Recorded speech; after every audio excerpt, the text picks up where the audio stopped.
connected. Greg, what's the latest?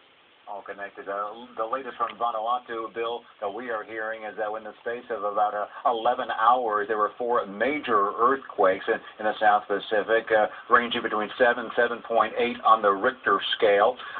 There was a tsunami warning after the first quake, but apparently, according to the folks that we've been talking to, the vertical displacement of the floor of the ocean there was not great enough to cause a big tsunami, just really a couple of feet, but that didn't mean that a warning didn't go out. It did to as many as 25 nations in the Pacific, including Samoa, which last week saw that quake and that tsunami, which killed dozens on that island. So a lot of concern, a lot of alert in the South Pacific right now, Bill. And that was a wave that was only about 5 feet tall. I mean, remarkable, the damage and the devastation that was caused from it. Can you set that into a broader geological context as we talk about the South Pacific, Greg? How does it relate to us?